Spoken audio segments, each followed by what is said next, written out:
Ladies and gentlemen, and welcome to the Center for International Governance Innovation, or CIGI as we say. My name is Fred Kuntz and I'm the Vice President of Public Affairs at CIGI. Tonight's signature lecture is co-sponsored by the Canadian International Council's Waterloo Region branch. I'd also like to thank CIGI's regular public event sponsors, 570 News and Wordsworth Books. Besides the audience here tonight, we also have a global audience watching on the live webcast. Following tonight's address, we welcome questions from the audience, either at the microphones here at CIGI in the aisles, or if you're watching online, you can ask questions through the live chat function on your screen, and we'll transmit those questions to our panel. For those using Twitter during tonight's event, we encourage you to use the hashtag CIGILive to join in the online conversation. I'd now like to ask Joan Eiler, President of the Waterloo Region branch of the Canadian International Council, to make welcome remarks on behalf of our co-sponsor. Just a word of welcome to everyone, and it's a real pleasure to be part on this event, our fifth annual media event, and we're so looking forward to being able to hear such a wonderful panel and the fact that we can all participate if we so wish. Thank you very much.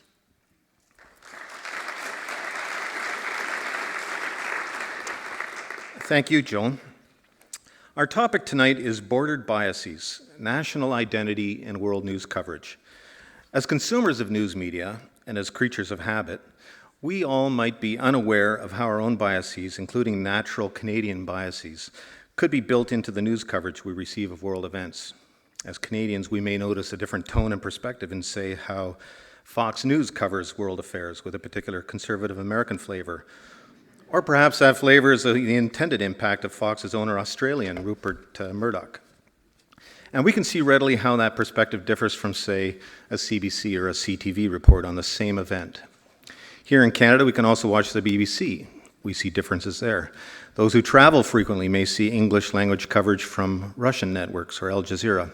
It isn't just the accents of the news presenters that are different. Something else is going on. So our question tonight is, how does national identity of the reporter, of the editors, of the network owners, or of the audience really affect the news that we receive here in Canada or anywhere in the world? We have an excellent panel here tonight to address this topic.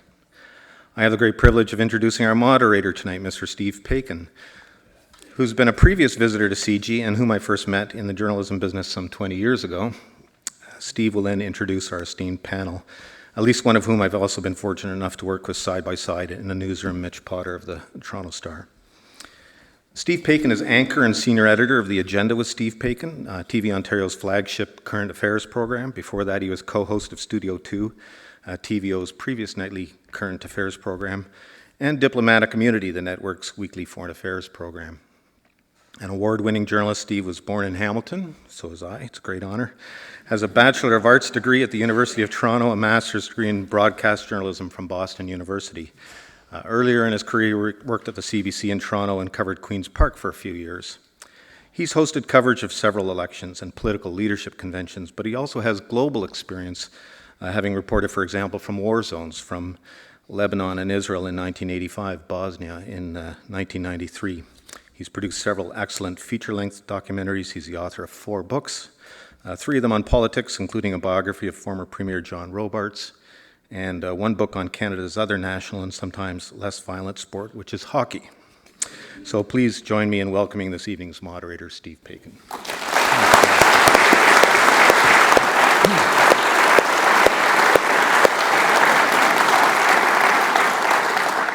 Thank you very much, Fred. It's great to be with you this evening. I indeed have been here before many times, but never for this event, and I'm particularly excited to share the stage with this very august group of people here. Nice to see some familiar faces in the crowd. Herb Epp, remember sticking a few microphones in your face over the years back in provincial parliament. Walter McLean, good to see you again too. Pleasure to be in the room with you guys as well. But you know, my cousin was mayor of this place about 50 years ago. I don't know if you know that. Harold Paikin was the mayor of Waterloo here about 51 or 2 years ago. And despite that, you're never going to see my name on a ballot. Don't worry about that. The most important thing you need to know this evening is that I'm PVRing Game 1 of the Stanley Cup Finals. which I'm going to watch when I go home. So I'm sure all of you have got one of these devices here. If you found out who won the game, don't tell me. Very important, okay? No point in watching the game if you know who's won it already. We're going to have a discussion up here to start things off, and then at a certain point I'll give everybody the 2-minute warning, and we've got microphones on the side there, and you can line up, and we very much want your participation as well. This is only going to work as well as it might if you all decide to participate as well. So we look forward to your questions, and we also have, this is streaming all over the world apparently, so we may get some questions from those who are online, and we'll try and work those into the mix as well. Let me introduce our panelists this evening. Diana Swain, one of Canada's leading investigative journalists, senior investigative correspondent for CBC News. Her work is frequently seen on The National and on The Fifth Estate.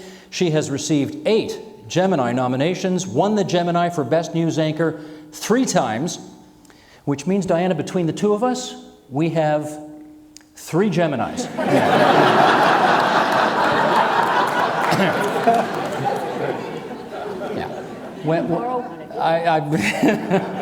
When Fred said I'm an award-winning no, not really, actually. I don't think I've won anything. Anyway. Mitch Potter serves as Washington bureau chief with the Toronto Star. It's his 3rd foreign assignment after previous postings to London and Jerusalem. He oversaw the Toronto Star's coverage of wars in Iraq and Afghanistan. He won a 2006 National Newspaper Award for his reportage in Afghanistan. His dispatches include datelines from 26 different countries in this century alone. Kevin Carmichael, Globe and Mail correspondent based in Washington, D.C., where he writes primarily about the U.S. economy, monetary policy, and global economic policy. Before joining the Globe in 2008, he also worked at the Canadian Press, Bloomberg News, doing stints in Halifax, Ottawa, and Washington. And finally, a guy I used to work for. Tony Berman has done absolutely everything in television news. He is the former head of Al Jazeera English and CBC News, now teaches at Ryerson University School of Journalism, also writes a weekly column on world affairs for the Toronto Star, and at the 2007 Gemini Awards, he received the Gordon Sinclair Award for Lifetime Achievement in Broadcast Journalism because he has done absolutely everything in television news. Welcome them if you would, everybody.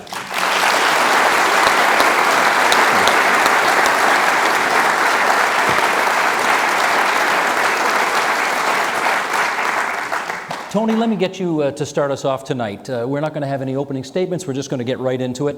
You've been all over the world, and I want you to tell us whether you think it is or has been an advantage to be a Canadian reporting from abroad. I think it has been when one reports for a Canadian audience, and a Canadian audience that wants the Canadian perspective, which I think many Canadian news organizations, and certainly the CBC,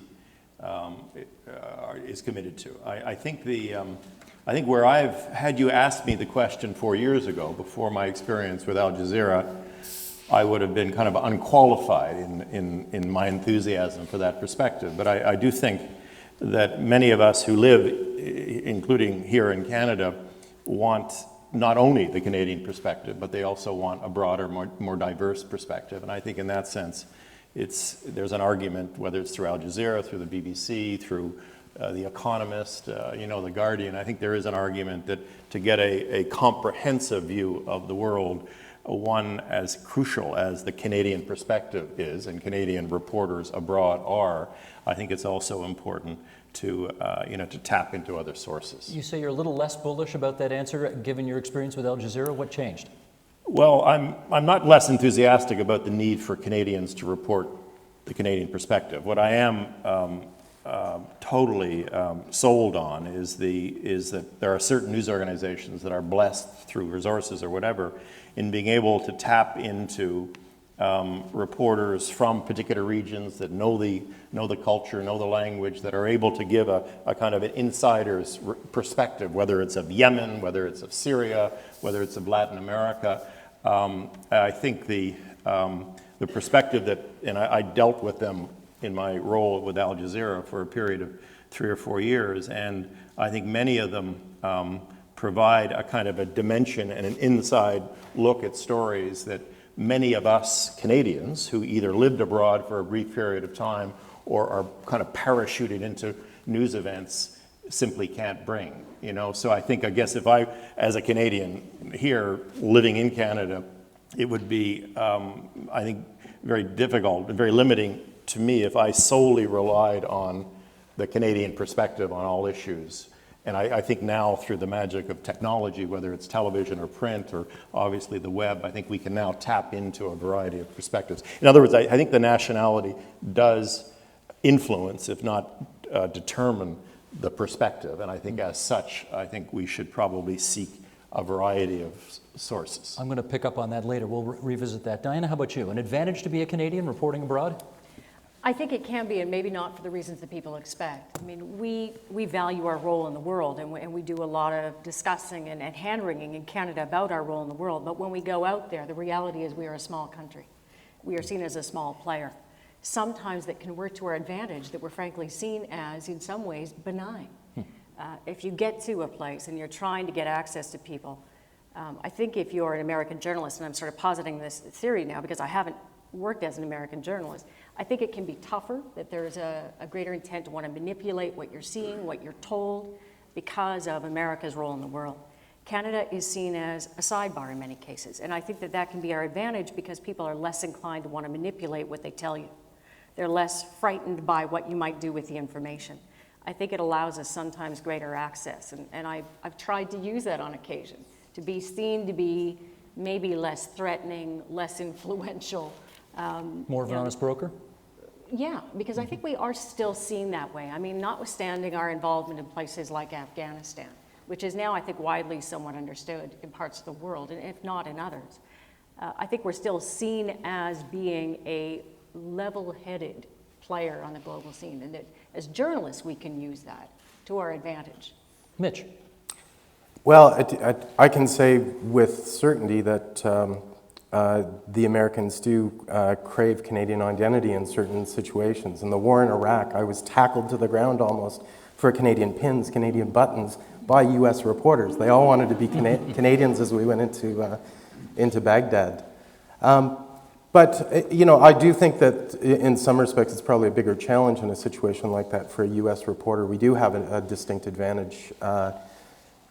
However, as that conflict played out, you saw how the U.S. perspective was different from the one we brought back. And probably the sharpest example I can think of is the story, some of you might remember, the story of Private Jessica Lynch, who, you know, it was in the period of shock and awe, and Just take 30 seconds, remind everybody what that was about. The U.S. military broke the story initially that there was a special forces raid into the town of Nasiriyah to rescue this captured soldier, Jessica Lynch, who was brutally treated by the Iraqis. Dramatic raid in a hospital, you know, perfect movie material, saving Private Lynch.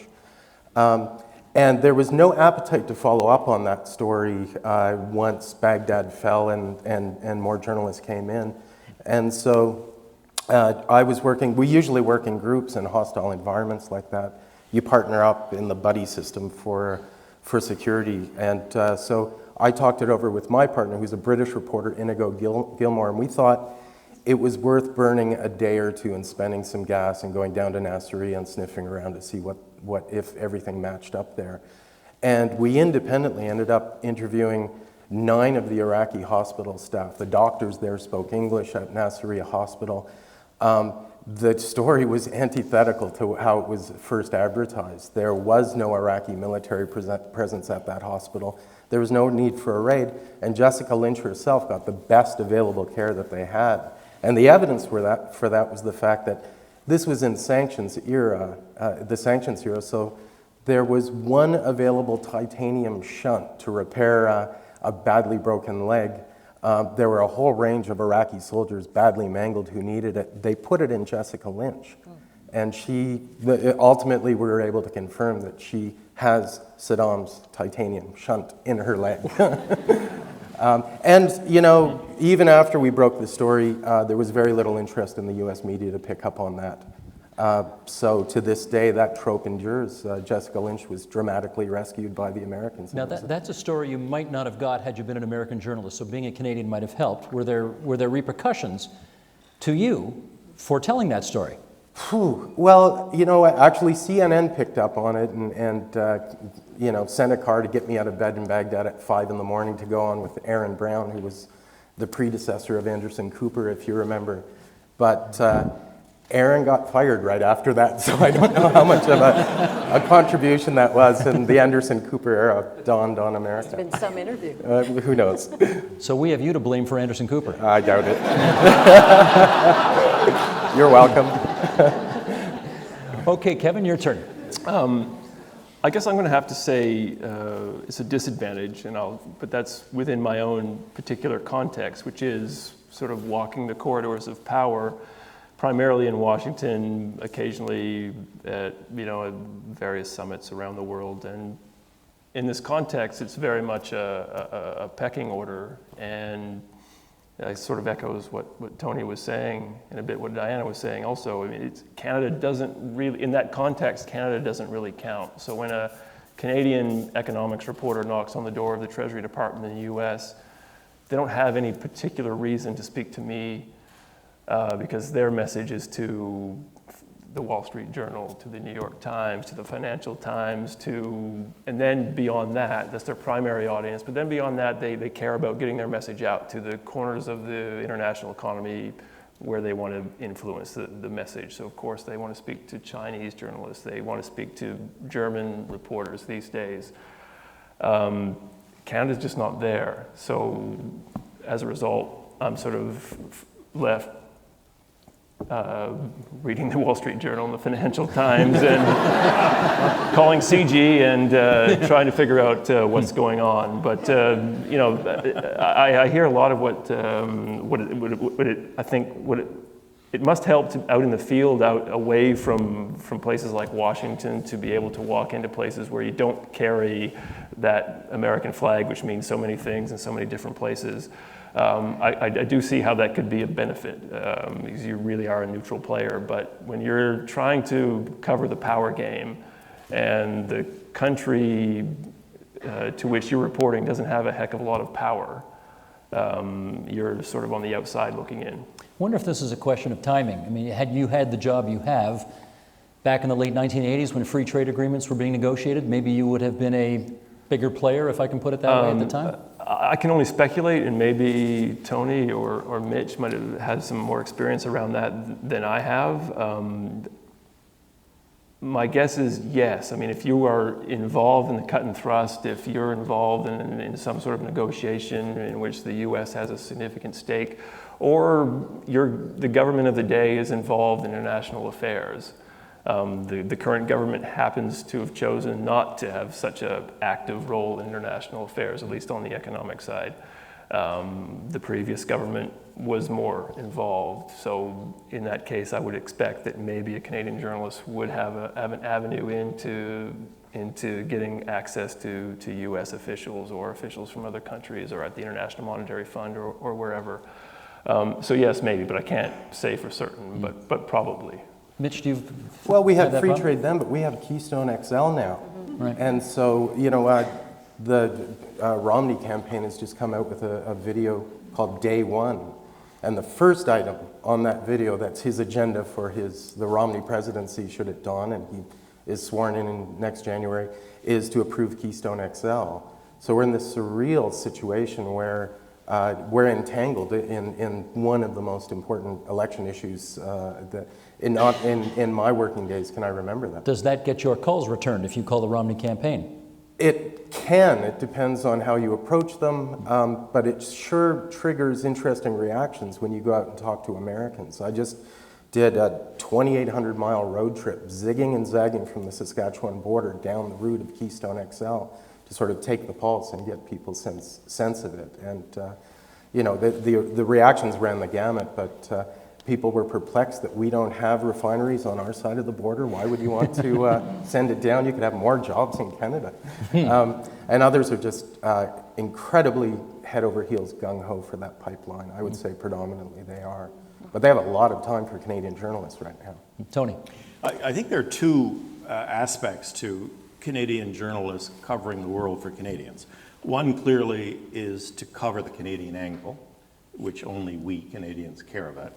But I think another challenge, which I think is no less important, is to cover the world, such as it is, from a Canadian perspective, which may have no Canadian angle to it. So I think the strength, dare I say, of both Mitch and Kevin, and I can think of others who work out of Washington, is that they take a kind of what I call a high helicopter approach to quote-unquote America, which you would never get in the American media, God bless them, including the high-quality American news media, because I think Canadians, and I think the same thing applies often to, you see it in The Guardian, the British take on the US, it's a different take, and I think it's incredibly important that both are offered to Canadians, because I think that if we as Canadians have to rely on the New York Times to get the inside scoop of what's going on, and then rely on the Globe or the CBC or the Toronto Star to get the Canadian angle, then I think that's not a full kind of package. So Let's spend some time on this. Diana, to you first. We obviously all have biases or opinions that mostly we keep to ourselves or try to when we're out there in the field reporting. And here I'm actually not even thinking left-wing versus right-wing. I'm thinking that as Canadians, we are more predisposed to see the benefits of multiculturalism than, say, people in France would be. Or we are more predisposed to see the benefits of a single-payer healthcare system than, say, many people in the United States would be. How do those kinds of attitudes affect coverage when you're in a different place? Well, I think what Canadians consider institutional fairness or an institutional access to rights factors into the way you write things. Because you know what the Canadian expectation is. Canadian expectation is equal access to healthcare, to education, to what people would advertise as the Canadian dream. And so you filter what you're seeing through that prism. Where it doesn't exist to you is a contrast between what Canadians expect and enjoy and what other people are experiencing. But in subtle ways, it can affect the way you're doing your job as well. And it recalls for me an experience, this is years ago now, probably 12 or 14 years ago now, doing a story down in the United States about gun control. And it was in particular about legislation that was being talked about that would track back responsibility for the use of a gun to the gun manufacturer. And so we went down to a gun show, a huge gun show, unlike anything I've ever seen for any trade in Florida. And we had to use a freelance crew. Our own crews were busy in Washington at the time, and so there's always a roster of people you can pick up. And I think it was a Canadian sound person we had, but an American cameraman, something like that. Anyway, so we went to this gun show. Putting aside my opinions on guns or gun control, the fact is I've never shot one.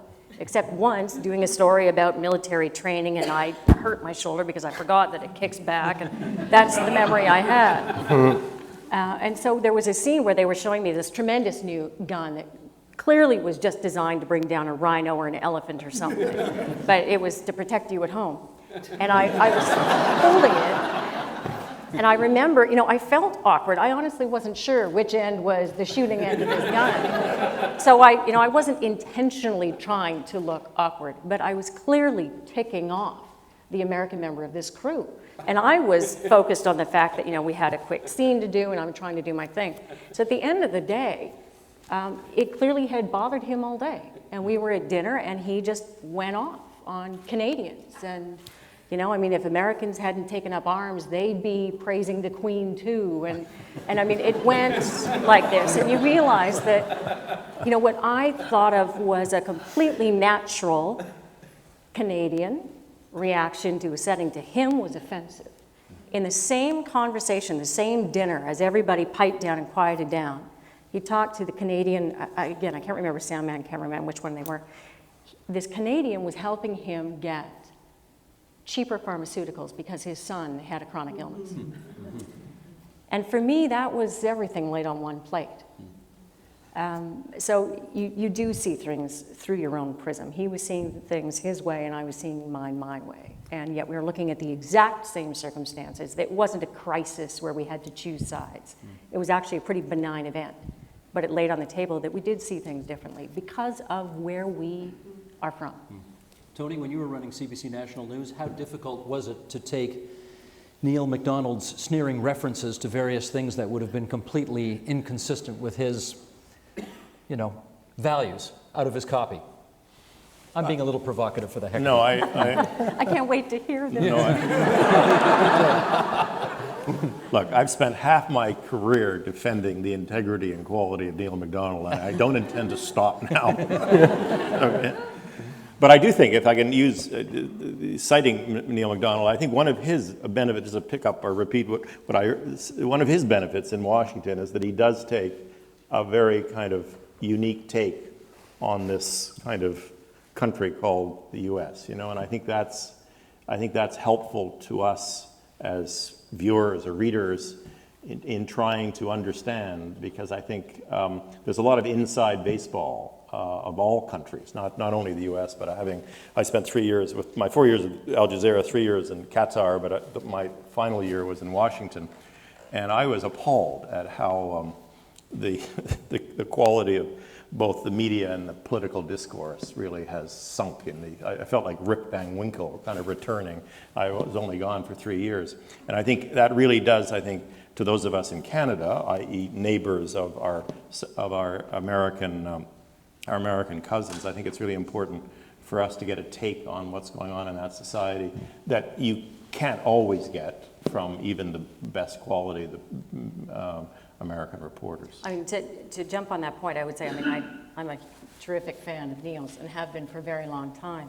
And part of what I've liked about his reporting is the very fact that he's reporting from another country on what's happening there. And I think that it has given him, and to his credit, he's taken it, the license to be more editorial about what he's observing. If Neil were reporting from Ottawa, that would be more complicated, I think. Because of the style of the way he tells a story. But he tells it as he sees it, which is the journalist's job. Yeah. Mitch, you report for what some people in Canada, and no doubt what many red state Americans would call the Toronto Red Star. The Toronto Red Star, yes. So when you're reporting on events, let's say surrounding the Republican presidential freak show / nomination, do you... Sorry.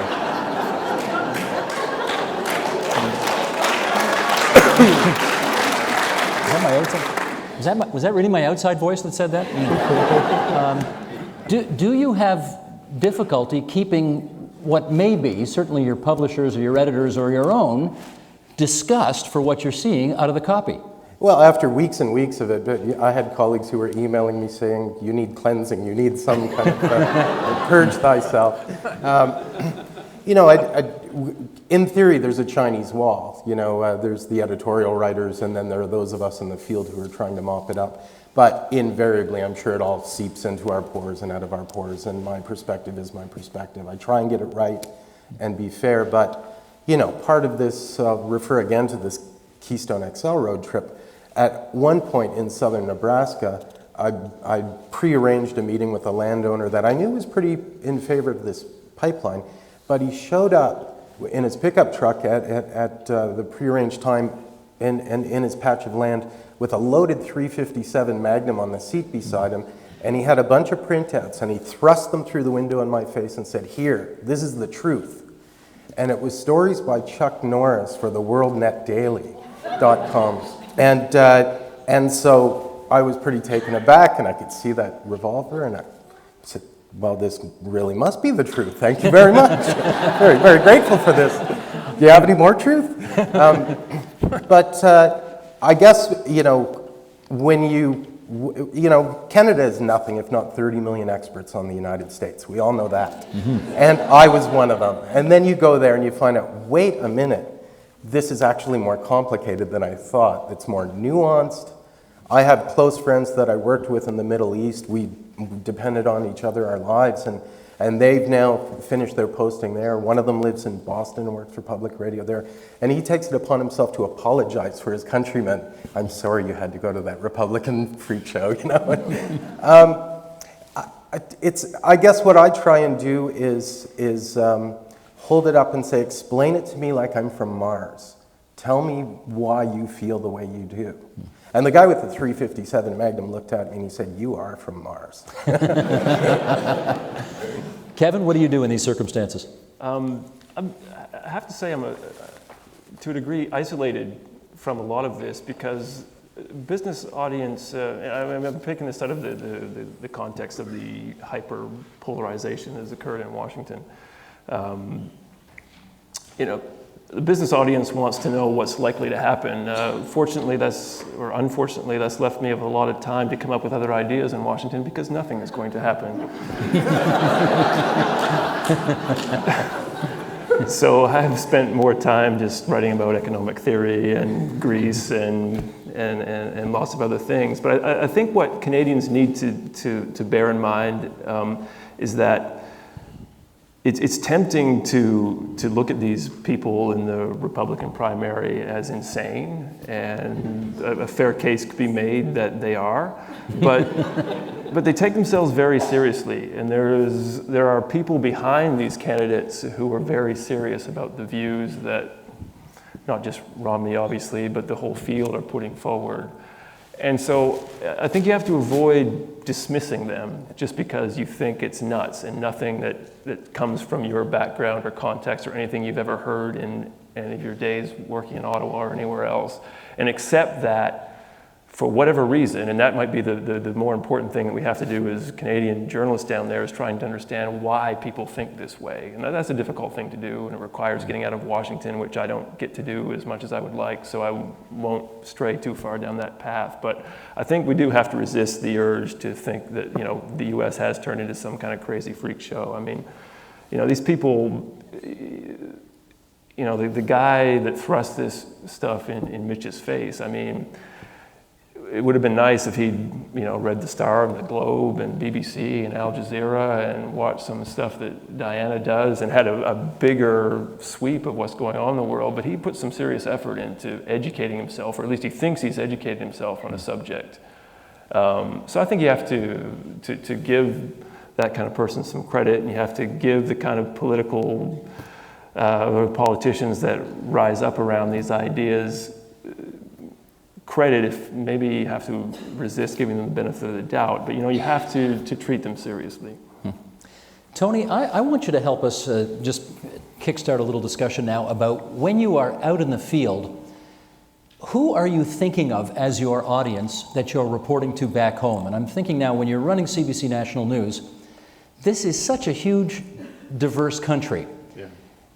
You know, Western Canada, Central Canada, Quebec, the Maritimes, the North, you know, religious people, not religious people, Aboriginal people, non-Aboriginal people. The country is so diverse. And when you're trying to put a 2-minute piece together, who are you kind of aiming it at? Well, I mean, you're not, obviously with the brevity of television and sadly the reduction, I think, of airtime being devoted to international news, and I suspect in some newspapers the amount of space, you can't you know, you got to be fairly cut and dried, you know.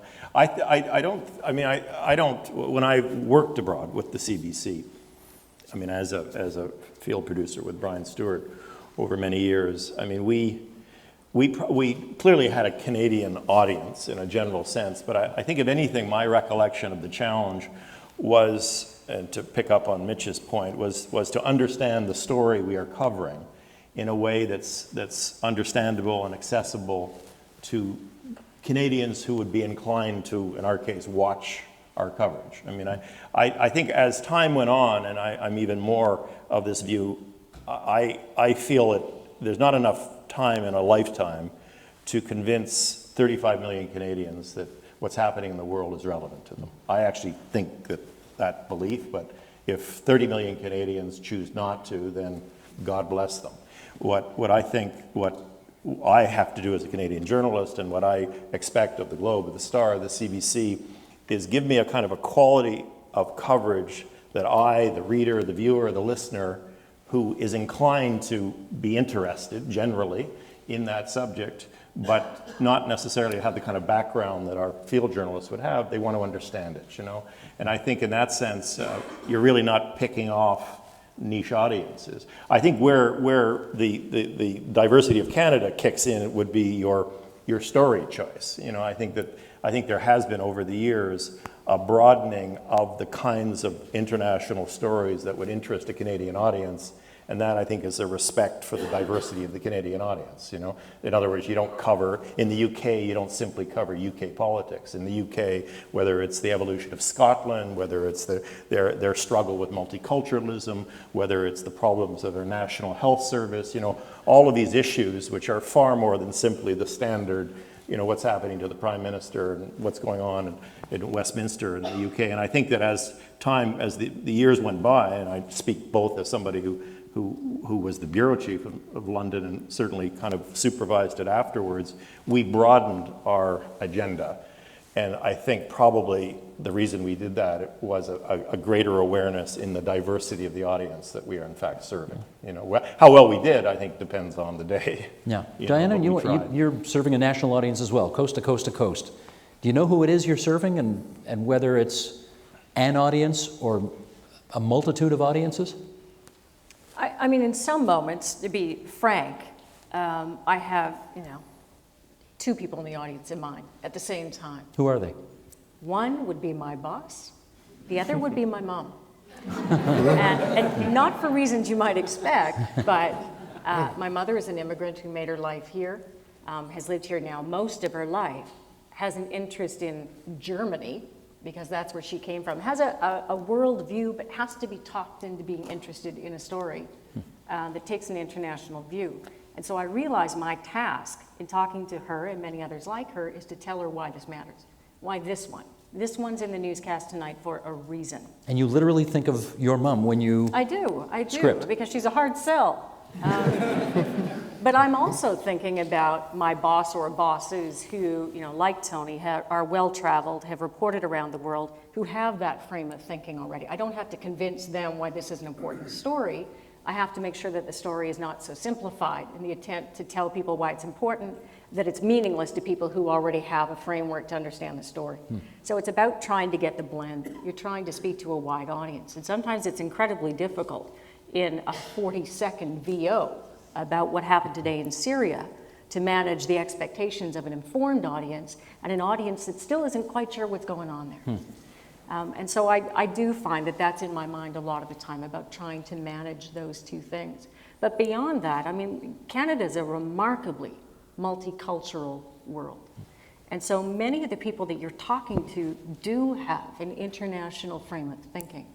They have either been born here and are first generation Canadians or have somewhere in the world stood in line to get here. And so they understand very well Canada's role in the world and its place in the wider canvas. And so I think I would argue that we are more mindful of that when we are picking the stories and telling our stories than Americans might be. Mitch, I wonder if you have a bit of an advantage insofar as you certainly have the diverse audience that you have to deal with, ethnically speaking, but the vast majority of the people eyeballing your work are going to live in the Greater Toronto Area. Does that give them a more singular identity as an audience for you? I think it does. I mean, you know, I think of my parents too, of course, and I know they're logged in online right now, so I have to say that. My mom's from Saskatchewan, and she's one of 19 brothers and sisters. So in some ways, I think the audience is my family. And my dad's a Newfoundlander, so I feel I have a pan-Canadian sensibility. But no, in Toronto, you know, great city, big city dailies are moving toward extinction. And knock on wood that Toronto is an exceptional city that's supporting 4 dailies still to this day. Name me another. It's extraordinary. So there's still an appetite for a wide variety of printed news and the digital web that we're growing at the same time. What is wonderful about our commitment to international news is it's demanded by our readership. And I just spent the past 2 days at our office in hostile environment training. Maybe that's going to be about the next G20 in Toronto, but I have a feeling it's probably about conflict outside of Canada. And so we'll be deploying a lot more reporters besides myself, as we regularly do. It's demanded by the audience, and I think of the great big city dailies like the Chicago Tribune, like the Philadelphia Inquirer and the Baltimore Sun that won foreign reporting Pulitzers over the years and broke major stories, and they've crumbled. They've just crumbled now. They've shut it all down. And if you read the latest New Yorker, what you'll hear about the New York Times right now is frightening. So we live in an exceptional city. I left it 10 years ago to go on foreign assignment. And as I got to see more of the world and learn more about the world, the rarity of the plurocratic life that you have in Toronto, to ride the TTC, to ride the Spadina bus, I craved that. I craved it when I lived in Jerusalem, where the color of your skin and what you wear defines who you are, and to just be the whole world together in one place is. I mean, we used to build what? The big giant egg, the Sky Dome, and the CN Tower to tell ourselves we're world class. The reason it's an extraordinary city is the people. Kevin, you want to follow up? Again, I guess I have to come at this from where I approach, my journalism every day, and that is writing for sort of an audience whose idea first is business, investing, how what they read can make them money or inform their investing decisions. And in this way, I find that while there's still, I may, if I'm writing about the Federal Reserve, for example, may, use the Bank of Canada as a foil to, as context to help explain, the latest policy decision by the Fed. I find really I'm more and more writing just for a international investing audience, and I didn't really realize that was happening, or that was really that mattered until during the debt ceiling fiasco last summer in Washington, when I was invited on a radio program in New Delhi, who wanted the Canadian correspondent in Washington to tell them about what was going on in Washington. I found that sort of extraordinary. I was traveling and unable to do it in the end, but I just felt it very strange and sort of showed me how information is shifting, that these people would reach out just to somebody. I guess they must have Googled debt ceiling fiasco and my name popped up and they thought that was good enough, but they they weren't going to the New York Times or the Washington Post or But whatever. seriously, do you know why they wanted you? I have no idea. No idea? Well, I'm sure it was the quality of my reporting on the fiasco. Well, let me pick up on that, because we're getting questions starting to come in from the online audience, and they ask, and Tony, start this off if you would. An objective press, the person writes, helps maintain an objective populace. Can this be possible in the U.S. with the polarity that exists in the press and their political parties? I think the answer is yes. I think it's difficult. I wouldn't exaggerate the polarity that exists in the press, in the sense that I think we're very familiar with Fox and MSNBC.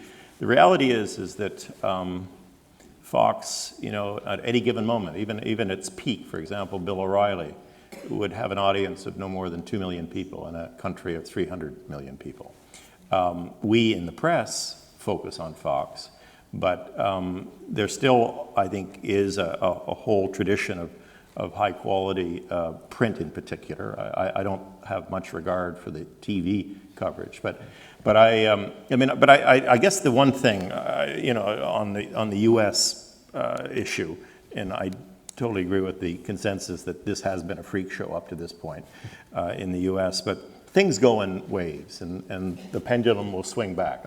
I was in Qatar, in Doha, in 2008, in charge of Al Jazeera English, which is a staff of about 1,000 people, 50 nationalities. The single question that was asked of me the most in 2008, as we planned and executed the coverage of Barack Obama's rise in far-off America. The question asked of me as the kind of in-house North American, in spite of the fact they keep saying that I'm actually a Canadian, is how could this happen? And they said it in awe. They said it with incredible respect at the uniqueness of the American political process. How can a country, and this is how they phrased it, I embrace this question as well, how can a country that for 8 years would elect George Bush turn around and flirt with the prospect of electing Barack Hussein Obama, a black American? And I spent much of my time trying to explain what I think most of us who love the U.S. as much as we find it annoying. There's a vibrancy to that political culture. So I think as awful as the freak show has been up to this point, and hopefully as the election approaches in November, it'll get a bit saner.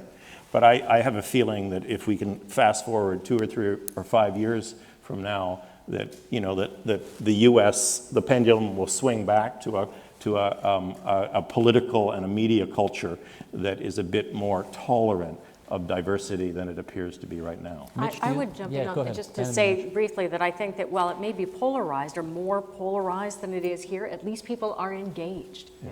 They argue, they discuss, they have sharp opinions. They're engaged in their political process in a way that I don't think we are at our peril.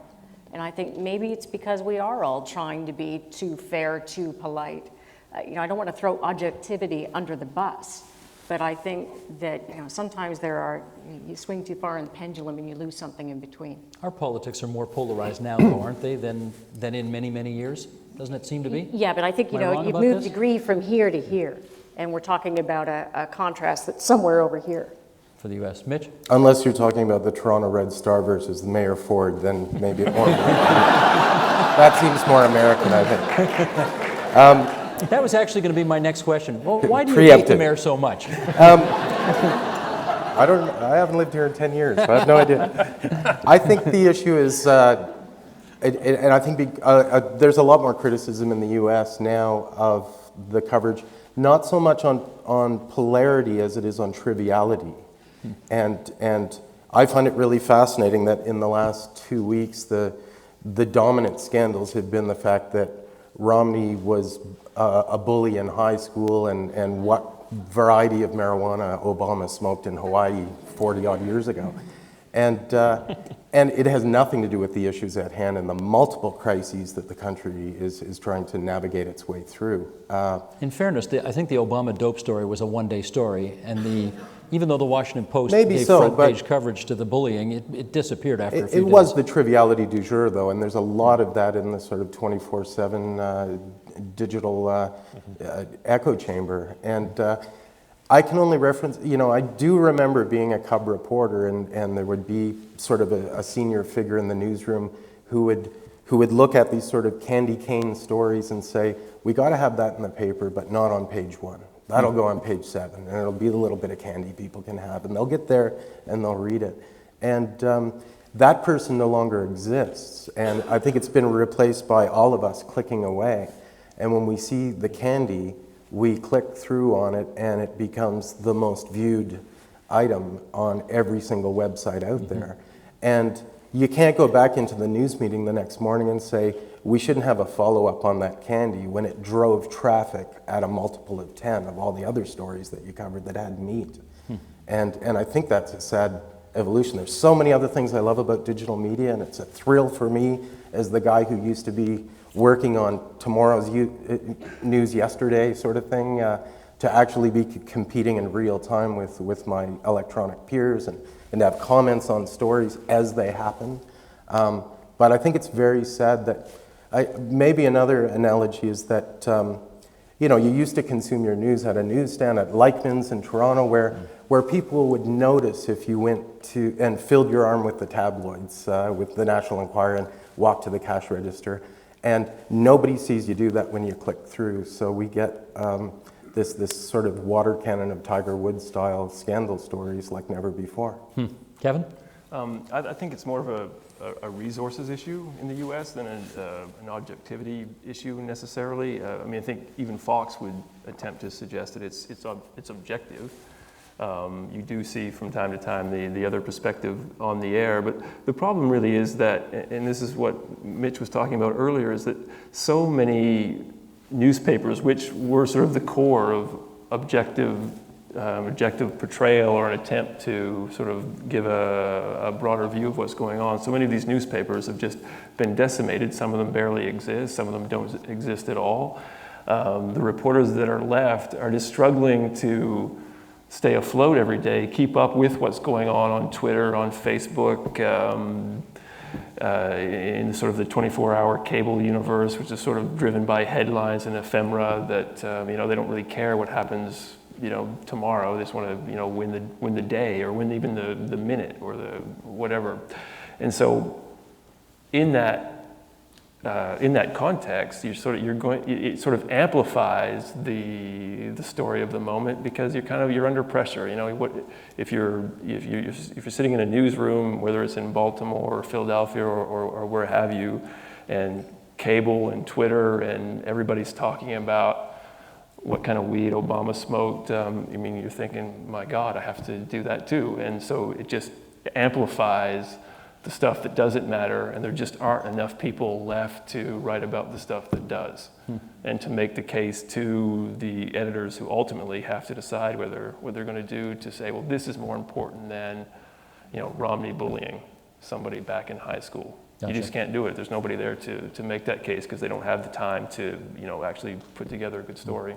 Let's do one more go-round, one more question up here, and then we'll get the audience involved. So those of you who want to ask questions, and I know this is a Canadian audience and nobody wants to go first, but somebody out there be bold. Microphones on either side. You can start to line up now. We'll do one more up here. I'm wondering, Diana, you first. When you're reporting abroad, do you take some comfort in the knowledge that the people you are reporting on almost certainly will not be seeing your finished product? And does that therefore give you license to do some things you might otherwise not do? Yes, it does, and it used to be true. Not so true anymore. No, the internet's out there. I can tell you, as an investigative reporter, they Google your name. You arrive for the interview, and everybody's waiting for you to attack. You can't even sort of gently get into the interview because they're waiting for it, because that title alone has shot you in the foot, frankly. So it's difficult that way in terms of even advancing to the interview, never mind the finished product. I think at one time, it did allow a kind of a freedom, because you didn't expect the person to see the story, and so you weren't worried about the backlash. Didn't mean that you took incredible license or that you were free to get it wrong, but you weren't afraid to tell the story either, because you weren't worried about these people coming after you. By further extension, it's always in extremes. Depends where you're reporting from. There were always minders, and I'm sure Tony can give you a better sense of that experience than I can. But I think that there was a time when reporters felt freer to tell a story outside of a real crisis zone and be really honest about it. Now they know that it can come back, and it's not that you're worried about that government or that person necessarily really pursuing you, but it makes it more difficult for the next person going back. The next time you're sending a crew into that place to try to do a story, there is a footprint left behind now that maybe wasn't so pronounced before. Tony? No, I agree with what Diana was saying. I think it's hard to generalize. I think that, if anything, I think the license that I'm familiar with, that one would take being abroad and covering the story for a Canadian audience, is that you can tell it with a wider perspective. You can, tell it almost more like a magazine treatment. Depending on whether you're dealing with political people, you don't really have the worry that they're going to come back to you and say, look, you've sullied my reputation among my voters. So I think you have a creative freedom. I definitely agree with Diana that it's not a question of taking license with facts or with perspective, but you don't have you're not going to get an email the next morning, chances are. There won't be that kind of nattering local pressure, to your boss and all of that kind of thing. And I think that often liberates you in giving an angle to a story that perhaps you wouldn't be able to do if it was a domestic story where kind of everybody's there in front of you. Kevin, any evidence you got that anybody in Washington ever reads anything you ever write? I would love the Fed to phone me one day and say, you got that wrong, but they never have. Hasn't happened yet? It doesn't happen. As probably everybody on the panel can attest, the press or the press minders or the press branches of the administration are getting incredible or more and more aggressive. So if you did write something that the administration didn't like, no matter where you're from, they'll get on you quickly and hard. But my experience is that as long as you're basically respecting the facts and not making too big a leap that, for the reasons that I talked about earlier, I'm not really, it's not worth their trouble to try to badger me into a clarification or correction. I mean, I'm much more concerned about what the Wall Street Journal has to say or some of these others. Right. Mitch, let me make it more specific for you. You've reported from Israel. Yeah. We have a large Jewish community, not large, but we have an influential Jewish community in this country, which when it tends to read things or see things or hear things in Canadian media, responds. Have you had any experience with that? I should show you the scar tissue.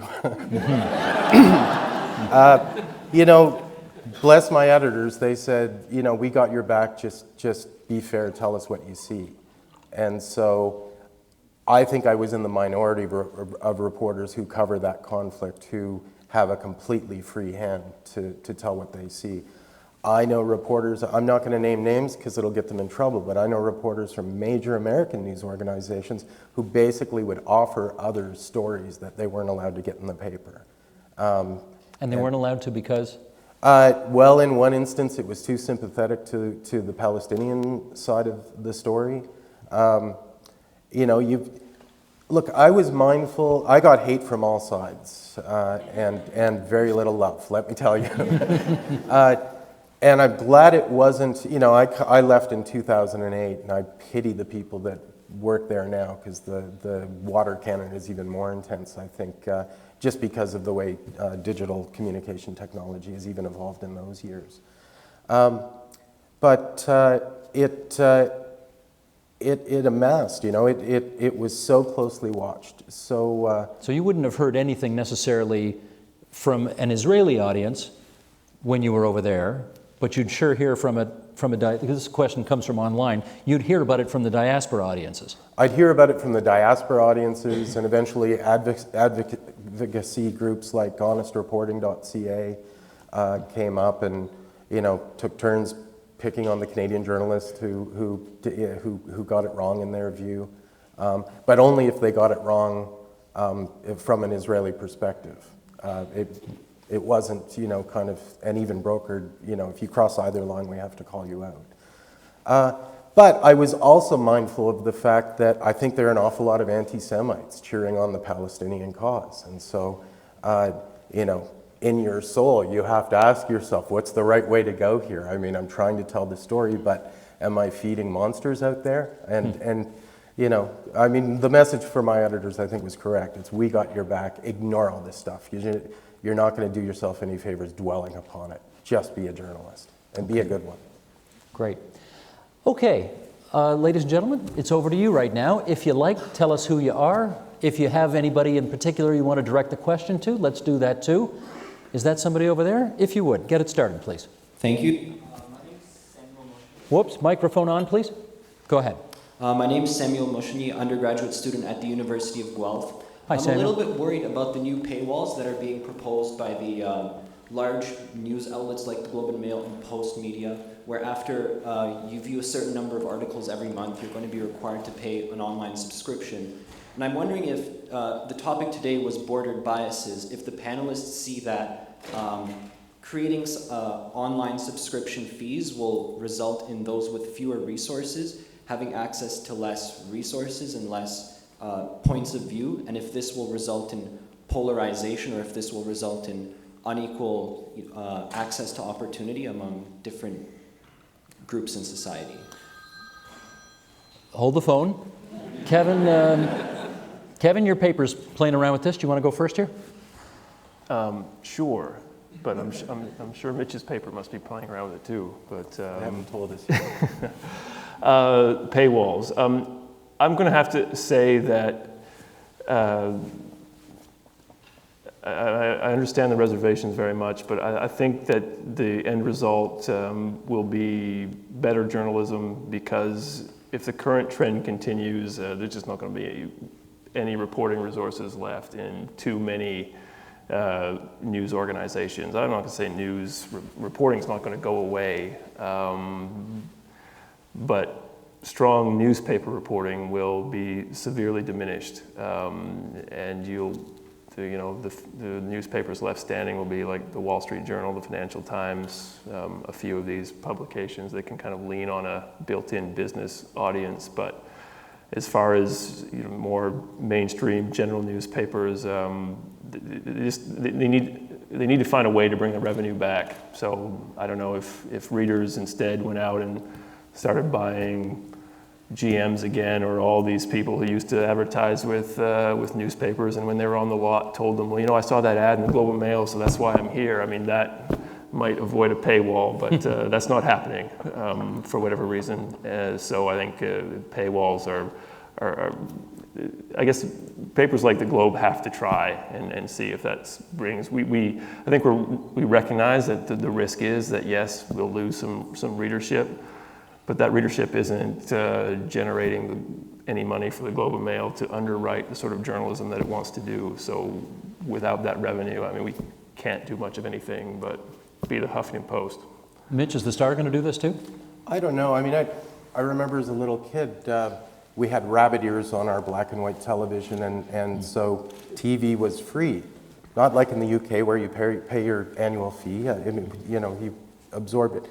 And somehow the genius of Rogers and Friends to convince us all to pay this large monthly bill. So I cling to this idea that somehow a little bit of that genius exists to rescue and save the Globe and Mail and the Star and Post Media and all the rest, and that we find the formula to somehow monetize what is trading dollars for pennies. It's a broken business model, and I don't know anybody that has the answer. Tony, I know you're not in the newspaper game, you're in the television game, but you write a weekly column now for the Toronto Star. Can any business give it away for nothing and survive? No, and I find this whole paywall debate strange in that 2 or 3 years ago when it started, and I think it was it the Wall Street Journal, I can't remember who, I think it's inevitable we're heading there in the same way that it's inevitable when we walk into a newsstand, none of us feels that we can take a magazine off the rack or a newspaper off the rack without paying for it. Otherwise, one figure I remember from my year in DC, because I was on various panels, the United States of America, 300 million people, they now have fewer than 100 foreign correspondents attached to large mainstream news organizations. The US, arguably the world's most important country from the point of view of needing a population that understands the world. And that's a reflection of the fact the business model is broken, to echo my two colleagues here. And I think the only way to fix it is for those of us who value this kind of information, to pay for it. And there are various creative ways of doing it. I think in terms of diversity, which is a key issue, I think there are a lot of ways, thanks to the internet and thanks to the web and thanks to the creativity, particularly of young people, to get around that. But the reality is that even with paywalls, the younger generation today has far greater access to diversity of information than I had when I was in college. And I think the fact that the number of so-called foreign correspondents from Canadian news organizations is dropping by the day, and in the US it's already underground, I think is an argument for some creative paywall solution. It will happen, whether we like it or not, it'll happen. Otherwise, these organizations will shut down, and I don't think any of us wants that. Yeah, I'll just jump in again. I hope the publisher's not watching, but these paywalls are leaky paywalls. To again build on what Tony's saying, I mean, you've probably already discovered that if you click on a link that somebody sent you via Twitter, you can read that story without having to worry about signing up with the Financial Times or whoever. I mean, and that's not necessarily an oversight or a glitch. News organizations want their stories out there for commercial reasons, but also because they have that ethic of wanting to reach an audience, wanting to set the terms of debate and that sort of thing. So I still have to think that there will be a diversity of views. I mean, if the information will get out there, it won't stay hidden behind these paywalls. I mean, I guess, Huffington Post will probably get a Globe and Mail subscription and a Toronto Star subscription if it ever comes, and then regurgitate what we do on their site. But I have Philip Crawley right here. He wants you in his office tomorrow morning. That's why I refuse to go to the office tomorrow. I'm going back to DC. This microphone up here, please. Thank you. My name is Nicholas Marcagiani. I'm a student at the University of Waterloo. And first, I'd like to thank the panelists for this opportunity. My question has to do with a topic that was briefly touched on earlier, which is partisanship in media. I wonder if the panelists could share their thoughts on about the direction the Canadian media is evolving. Are we in danger of becoming more like the American political media? And I'd like to include the examples of Sun TV and Kevin O'Leary and characters like that. Thanks. Okay, Diana, you first. I thought maybe if I ducked, you'd go right over. I would argue that, when Sun Media was first posited as an idea, and it was advertised as a right-of-center point of view, my perspective at the time was, bring it on. The more the merrier.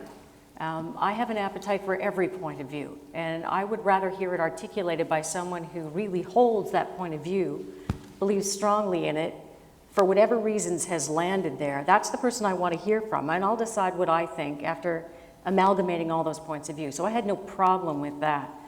I don't necessarily know that that's what Sun TV is doing. And I'm reluctant to sort of attack them because I think it's been too easy to do. But along the lines of what Tony was saying about Bill O'Reilly and Fox News, the audience is still very small. So in terms of the impact they're having on the media landscape, while you'll have Pelado on the phone in seconds, I'm sure, I don't think it's been all that pronounced. Is there polarity in the newscast? I don't know if you're seeing it any more than you ever did. I will say this. In over 25 years as a journalist, I am aware now that I will get emails a lot quicker, or that I will get pushback a lot quicker from government, from people who are politicized, who are connected with the parties. If they don't like something, they're not shy. And that's fine. We're a public broadcaster. I am a public broadcaster. So if you don't like what I've said or what I've done, I can't shirk from that, and I'm prepared to defend it. But I do see that more and more people believe that you should be taking a point of view, and it's theirs. So I think that we need to be strong as journalists and commit to what we believe in, which is transparency and openness, objectivity, but reaching a conclusion when it's obvious to reach. And that's part of what an investigative journalist does. And Tony will talk about, we could talk about the CBC policy guide. An investigative journalist is allowed to reach a position based on an objective assessment of the fact. Sometimes people don't get that. Tony, once upon a time, MSNBC was a more middle-of-the-road broadcaster than it is today. When it saw the success of Fox, and then when Obama came in, they obviously made a business decision to move further left for business reasons, for ideological reasons, whatever. We have Sun News now on television in Canada. Is there a business case to be made that maybe CBC News Network or CTV News Channel ought to move further left in order to differentiate themselves more? I think the answer is no, as evidenced by the fact that there are probably more people on this panel than are currently watching Sun TV in all of Canada. Can I make a confession? I was on a global panel and I used that joke before. I figure I could use it 3 times. No, let's face it, the audience, and I think it's a compliment to the discernment of Canadian public. I think the that they're not watching Sun? It's a discernment to the that they're not watching. That they're not watching. That they're not watching. I think, and that's something that I was actually, I think on CBC Radio, I think I was at Al Jazeera in Doha, and a bit like Kevin, I get this call out of the blue from some CBC show, I think it was in the middle of the night, about whether I thought Sun TV would catch on a la Fox. And my prediction then was no, and on this one, I think we've all proven correct. The one thing I must say about Fox, we should remember, because a survey that came out a couple of weeks ago that was the same results as a survey that came out a year ago, is in terms of the knowledge of the world and of America by Fox viewers. They classified different networks, and NPR, PBS, very high, New York Times. Then as they go down, there are the figure attached to doesn't watch any news is a certain number, and below that would be a viewer of Fox News. So and that is true, and I haven't used that joke before because it's not a joke, it's true. But I think I must say, and I say this, aware that we've got the CBC, the Star, and the Globe, and I would include CTV in this, is that I think we do have news organizations still that see the distinction, whether it's as formal as a firewall. I mean, they see the distinctions between the news pages, news gathering, reporters, and columnists. And I think that generally, and that has not been the case in certain U.S. news organizations. So as long as the audiences insist that that's the way they should go, the news organizations, I'm confident that at least in this one respect that we're not going to go the way of the Americans. And I think the failure of Sun TV, I think, is an example. Gotcha. This microphone, please. I have a question about back to the online news. We're a household that used to get 2 or 3 papers a day 2 years ago, and now we don't get any. And everybody in our household, which includes university students, gets their news online, and I in particular have become a big fan of Twitter. And one of the reasons that I have found it such a wonderful space for news is the international aspect of it, but also the frustration that I and our household was feeling at the way newspapers were becoming just propaganda machines for various enterprises. Name names. Well, okay, I'm very interested in climate change. Now, if you look at the New York Times or the Washington Post, or a lot of these papers have been completely irresponsible, unscientific, and very, very poorly reporting on climate news. And I believe it was because they were under pressure from advertisers and the people who pay for those things to not actually report.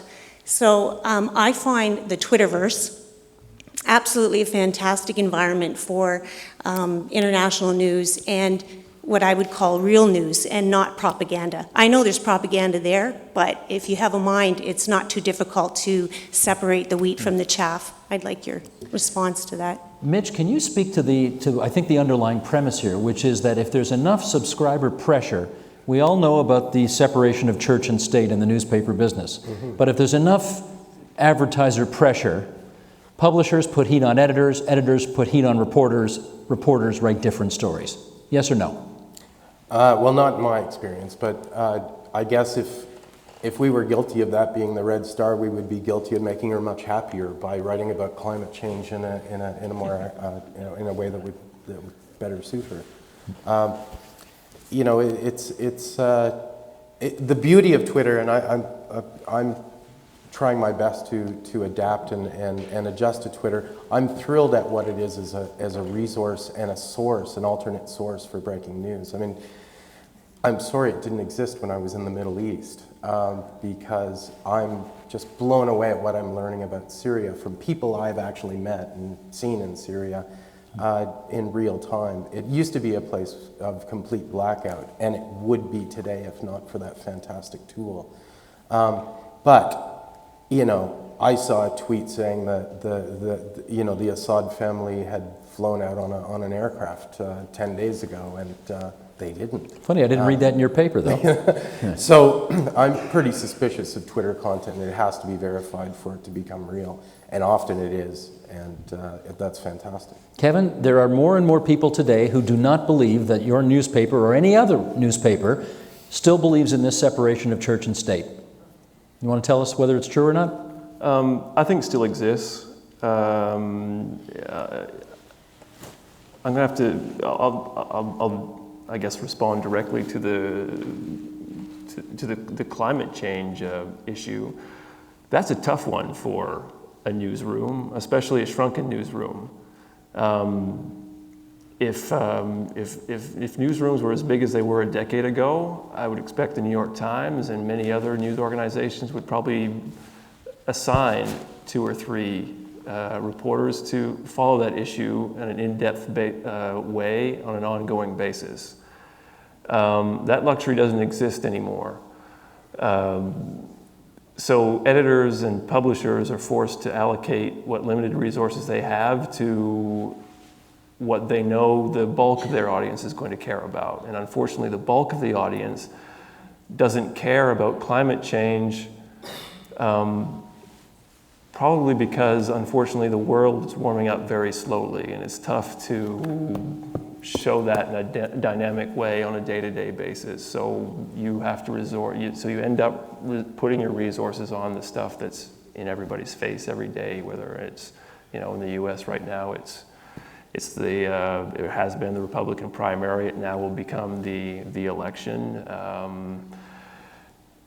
Because that's the kind of stuff that's the stuff that drives Twitter traffic. That's the stuff that gets people coming to your website. Unfortunately, climate change stories just don't. If you had the time to do a really good one or a series of really good articles, that probably would. But unfortunately, the reporting power isn't out there to do that in any sort of way that you would feel like there was ongoing coverage of this issue. Although if I could just quickly Please. add one more thought. I think your question is well taken. When you talk about the coverage in the United States of the climate issue, the most aggressive reporting happening right now is the Guardian's reporter, Susie Goldenberg, and she's on a dedicated beat. I'm not surprised because she was phenomenal when she lived in Jerusalem. She's a tremendously dedicated reporter, and you can read her free. It's not behind a paywall, although maybe they will be eventually at one point as well. It may be in the United States, when you look at the public opinion numbers, they're not moving on the climate issue at all. And having driven the route I just drove along those, they call them red states in the United States, but they have their political colors backwards. It's not liberal red, it's Republican red. That pipeline route follows states that will never vote for Barack Obama. He may get reelected in November, but it's not going to happen where the Keystone XL pipeline goes. Right. And a president, or even I think news organizations, can only move their readership so far on any given issue, or they become such outliers that people tune them out. Yeah. And I think possibly that's what they're afraid of. Is the Koch family foundation behind it? I don't know. They seem to be spending a lot of money on their own climate agenda without putting pressure on newspapers like the New York Times. Right. Over here, please. Anybody there? Sorry, back over here. My name is Matthew Kang. I'm a reporter here for CTV News. I was just curious. I've been working for about 4 years now here and in Germany. And I've noticed that a lot of my bosses or newsroom staff tend to be, white Anglo-Saxon Canadians or Canadians of European background. I'm just wondering what you would think coverage or editorial decisions would be like if the top team was, I guess a little bit more diverse in terms of ethnicity or sexual orientation or anything like that. Tony, you get that one. You run a newsroom. Go ahead. I think the decisions would be different. I think I think there have been efforts. I can speak directly about the CBC, but I know this has also been the case with other news organizations like the Globe, the Star. I think there's been a real effort in having the news organization, including the decision makers, as you're indicating, kind of reflect the diversity of society. It's not, you can't do it overnight, and it's a gradual thing. When I went from the CBC to Al Jazeera, it was amazing because in front of me there were 50 nationalities, so at all levels, but that again was not because of any great vision on the part of the Al Jazeera. It was just a reflection of the nature of its organization. In Canada, the tragedy of, because these news organizations, and I say this with great respect, are generally unionized, these various layoff waves, first in, last in, first out. So I think there have been a lot of efforts to build up the diversity of senior people. And I think to a great extent, I think they're growing into the jobs. I remember, I'm old enough to remember in the 70s where there was a great issue about women journalists, and there was a disparity, and that if anything, that's totally flipped on its head now at all levels, and that again took time. So, but I do think at the end of the day, we are human beings, and my experiences and what I see reflect my decisions. So I think it would be wrong for any manager, whether he or she is white or not white, to deny the fact that a more diverse senior leadership would produce a wider range, I think, of stories and editorial material, and that ultimately, I think, should be the goal of every news organization, certainly in this country. Let me try a very politically incorrect follow-up. I have discussed this issue with various people who are in a position to hire. Yeah. And I have heard all of them, to a person, say, I would love to hire an Aboriginal correspondent, can't find one who's qualified for the job. I would love to have a senior producer for documentary making who is an African Canadian, can't find somebody who's qualified for the job. Are our journalism schools disproportionately made up of certain ethnic demographics and then not of other ethnic demographics, which makes the hiring harder? Well, let me deal with that in two ways. I can't speak to journalism schools throughout the country. I can speak about Ryerson, and I can speak about the class that I taught, just finished, where there's incredible diversity, through the university, through the School of Journalism in the classroom. I do think that the explanation that you gave, which is a very familiar one to me, is a cop-out. The one thing I learned many things in my 4 years at Al Jazeera. I also learned really that experience is not seniority. Seniority is seniority. God bless seniority, and we know why seniority is there. Experience is the experience of the individual. Could be at any age, could be coming from any background, at various levels of skill. And I actually have been part with my colleagues when I was at the CBC of hiring a multitude of, whether it's Aboriginal reporters, and in some cases it worked out, in some cases it didn't work out. I think in hindsight, and I share in the blame, I think sometimes when they didn't work out, we didn't know enough to provide the kind of support those individuals had. But I just think the effort has got to go, there's also in various hiring boards, I can't remember if this is the CBC's practice anymore, where you can't go ahead with hiring without ensuring that the 4 or 5 or 6 people that are on the list are reflective of the society. In other words, you've got to just keep searching until you find X or Y or Z or W. And I think that's the only way to go. I think sometimes, and I think that, in so many organizations are experiencing it, when you go through layoffs, that's where the whole place kind of freezes and where you get into, everybody's looking for their own. And that's where a lot of these initiatives are undermined, but I think at the end of the day, there's got to be a constant aggressiveness about it, because otherwise we keep marching backwards. Gotcha. Yes, over here, please. My name's Janet Atchison. I live here in Waterloo. My question is about the Leveson inquiry in the UK, and I never thought I'd get a chance to ask this, but I was just sitting here thinking, well, I should go ahead and do this. Now, what are you thinking about? Are you talking about this in your workplace? It started out as something very specific around the issue of phone hacking, and it's become much more amorphous but fascinating to follow. And I'd be curious to know about the level of conversation and how this has impacted you in your work, if at all. I'm going to have Diana start with that, because I think you newspaper guys are more one-man bands where you are, and there's not much water cooler chat. But is there water cooler chat about what Rupert Murdoch's facing right now in the whole hearings that are going on in Parliament in Britain? Honestly, I think there was at the beginning of the revelations about how widespread the tampering was, and the conversation was often about how high do you think the knowledge went? Was it a few people who had the skills and the knowledge and the know-how to do this? Was there willful blindness on the part of management? Or, as it now seems, I think, clearly apparent, was management actually directing this practice and insisting on it at some level? I mean, I think that's where we were all kind of struck by it.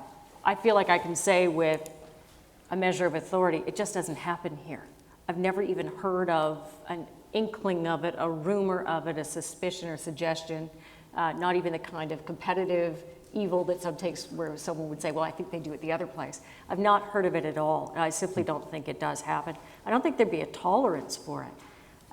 But further, as we're hearing, Tony Blair at the inquiry this week and others talking about how genuinely fearful they were of Murdoch and that they were actually running their governments. I mean, it's astonishing to me to hear Tony Blair. I mean, I guess, credit to him for being as bold as he was, but to say that he was mindful of it is, I think, on one level disturbing and another a bit terrifying. And I don't know that there are any parallels. I think Rupert Murdoch has been singularly, in the democratic world, singularly so powerful and so influential that I'm not sure that there's a parallel anywhere else. Mitch and then Tony. I said nice things about The Guardian, so let me blast a big flaming hole in the rest of the British media or other parts of it now. I was based in the UK for a time, and it's just extraordinary to me to watch the British journalists, particularly in action. We take it as a given that competition is a good thing, more competition is better, but the competition of the British press is so absolutely ferocious that they compete to get the story wrong, to go beyond what the story is, and twist and bend and spindle and manipulate it. And I've seen it time and time again in the field.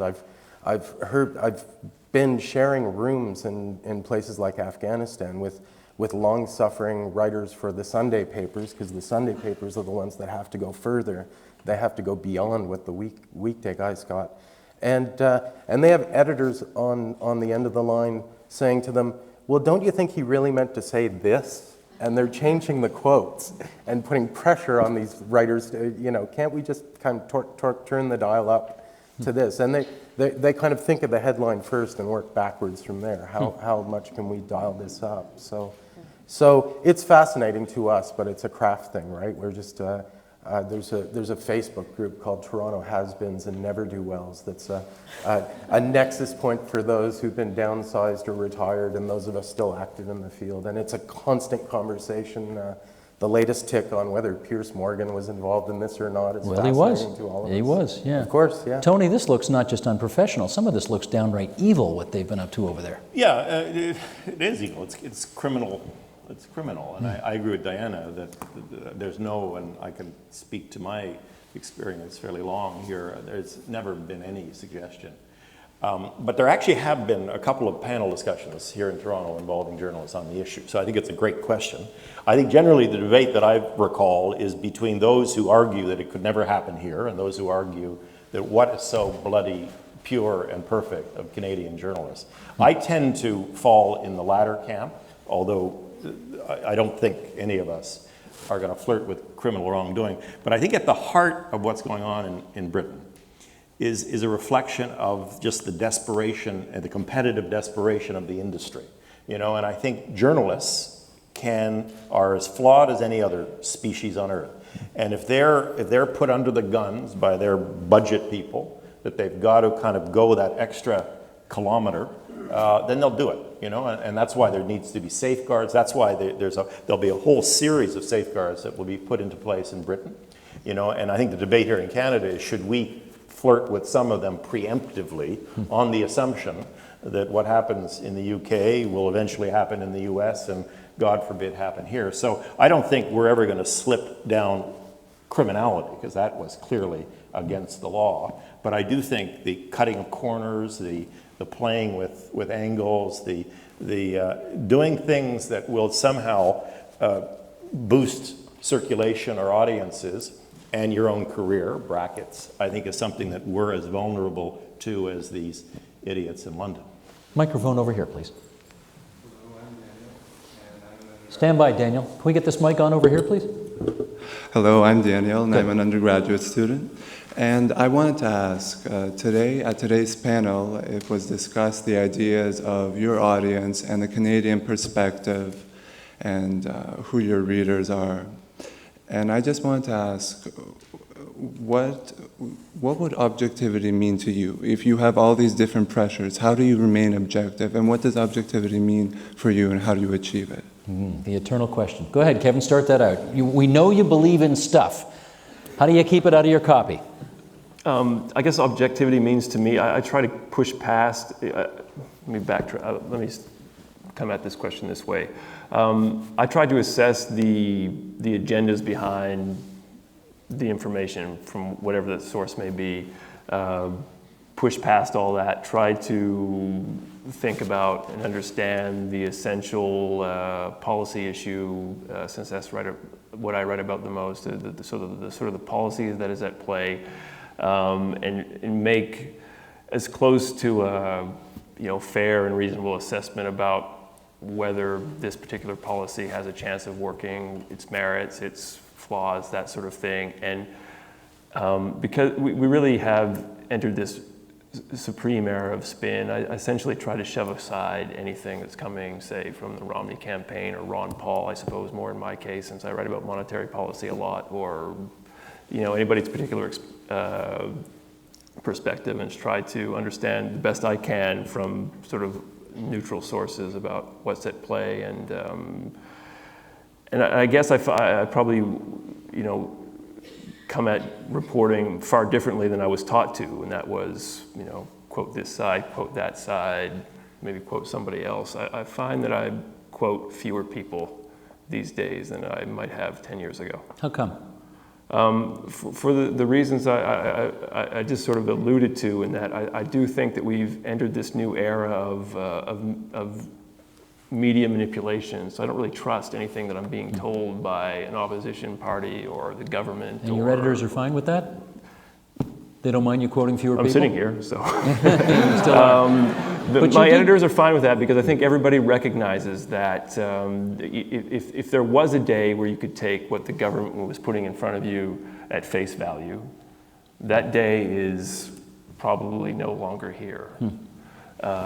Because there is such an aggressive attempt to get the message out. It's more about the message right now when you're covering governments than it is about what they're actually trying to do.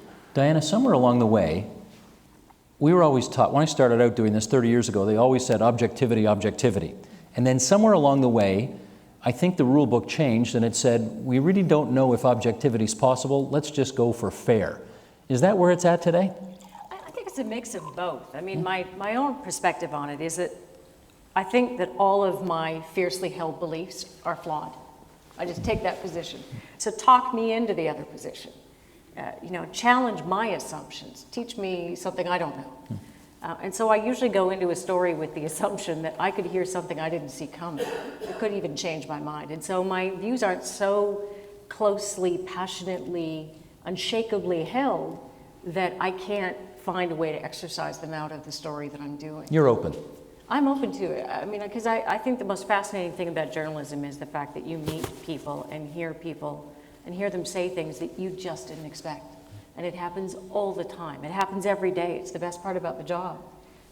You get to be a tourist all the time in all kinds of environments, in all kinds of worlds, and get to hear how other people think and why they've arrived at opinions. I mean, we heard it earlier, that people who could seem completely rational to you may hold what you think is a completely irrational view. But if they have a reason for holding the view, they have some sway with me. I have more time for that than people who borrow a point of view and couldn't possibly tell you why they hold it. So I think it's possible. It may sound harder than it is to keep your own personal views at bay, but if you believe in what journalism is, it's actually not as hard as it sounds. And if you want to keep your job. Well, that helps. That helps too. Mitch, objectivity or fairness? Where's it at for you? It's fairness is how I view it. I mean, I would have an easier time being fair to Adolf Hitler than objective in a story about Hitler. How would you be objective with Hitler? I'd hope you'd rather be neither.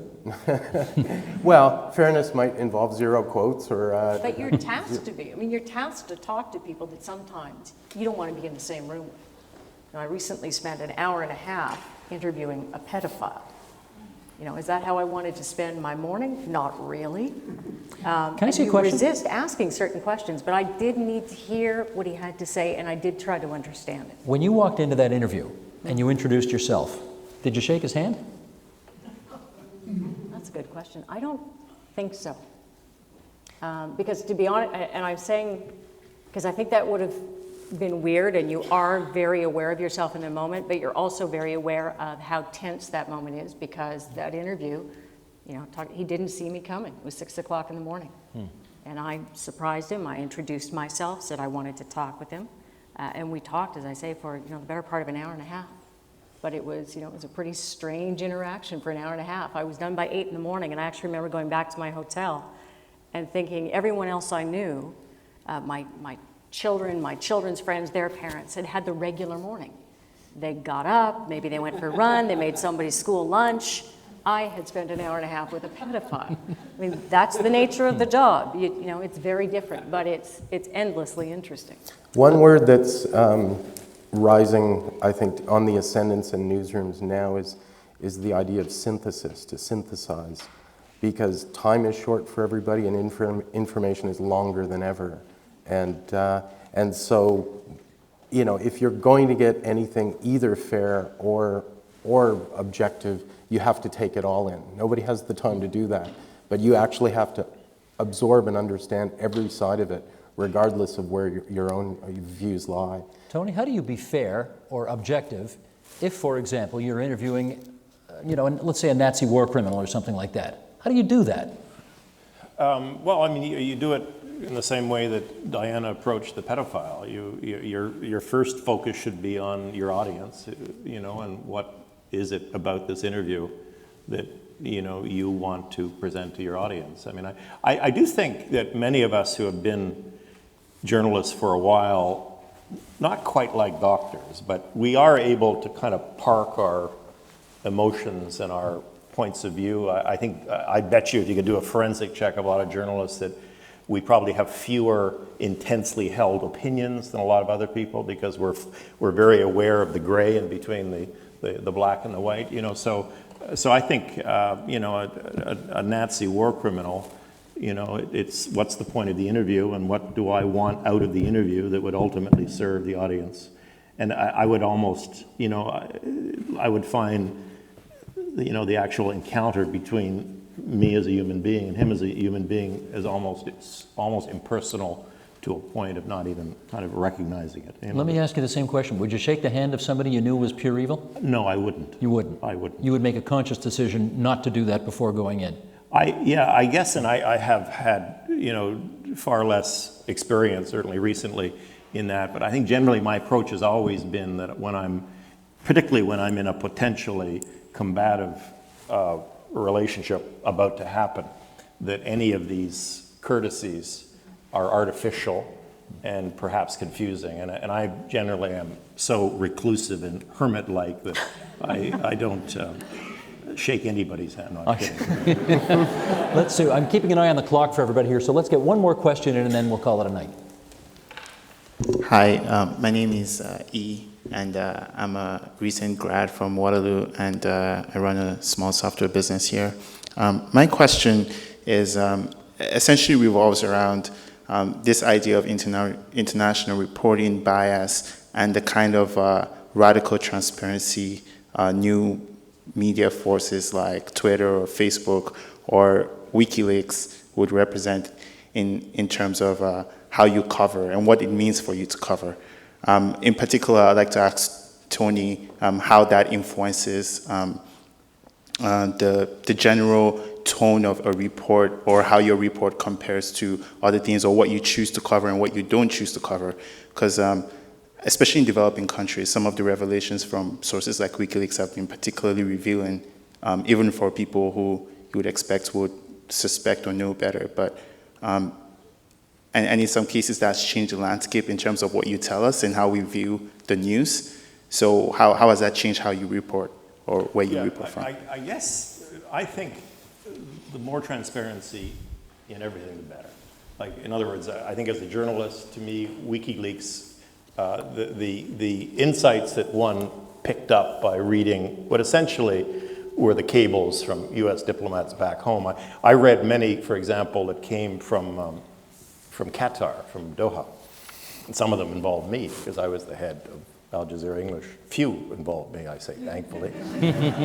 Without getting personal about the US crowd in Doha, I think most of them, in terms of their insight, were inept. They were almost beyond imagination, you know. So, but I think, you know, I think the idea that they're made public is a good thing. I think that, you know, I think most of us, and I include Al Jazeera, the CBC, and certainly commercial news organizations, we're institutions. They're institutions, and there are interests that these institutions try to protect. We say that our first aim is the public interest. I think on a good day it is, but on a bad day it's the corporate interest, you know. So I think that's why I think we should be watched, however wonderful we are and how well loved we are by our children.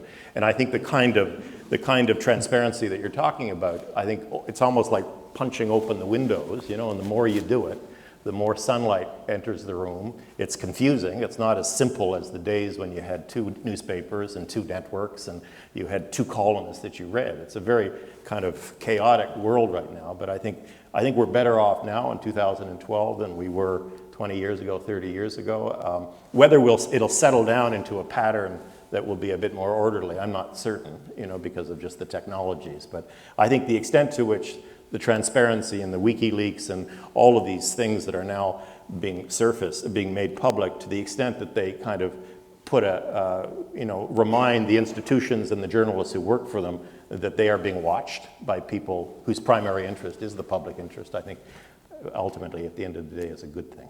Speaking of the end of the day, that's the end of our day. I know you want to join me in thanking them for coming this evening to Waterloo and having such a great discussion.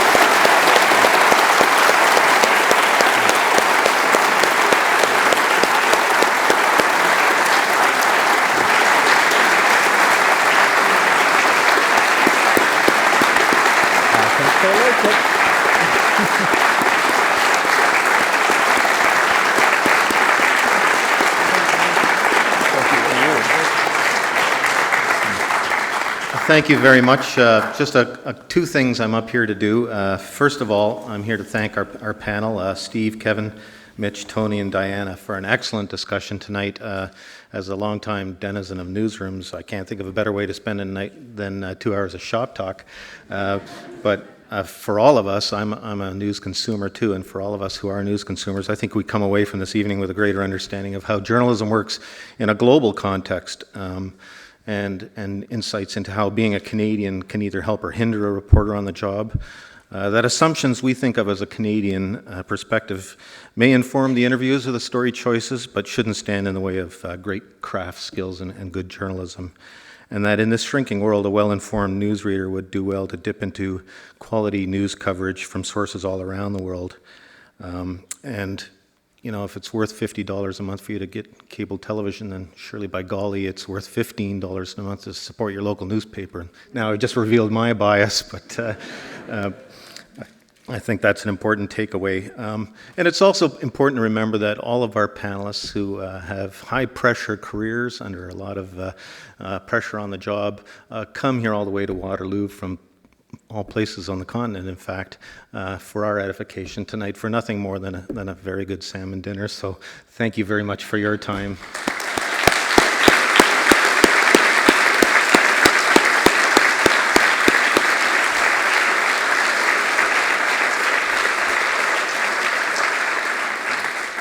And secondly, just a few brief notes for our audience. The video from tonight's live webcast will be edited and posted to CIGI's website in our online video archive. Thanks again to the Canadian International Council, Joan, and your group for helping to organize and co-sponsor this event, as well as our regular event sponsors, 570 News and Wordsworth Books. And the next 2 events I just want to mention briefly. On June 14th, we meet here again in the CIGI Auditorium for an event called Broadcasting Revolution, How Media Have Influenced the Arab Uprisings. And this event features Beirut-based journalist, filmmaker, and analyst Habib Battah looking at recent developments in transnational Arab media and broadcasting. And then on June 21st, don't miss the Canadian launch of a major CIGI report entitled Unleashing the Nuclear Watchdog, Strengthening Reform of the IAEI. CIGI Senior Fellow Trevor Finlay will present his findings from a 2-year review on how the International Atomic Energy Agency has been performing and how it should be improved. As always, stay tuned to the CIGI website for future events. Thanks for coming tonight or watching online. Mr. and Mrs. Potter, thank you for watching. And please have a safe journey home.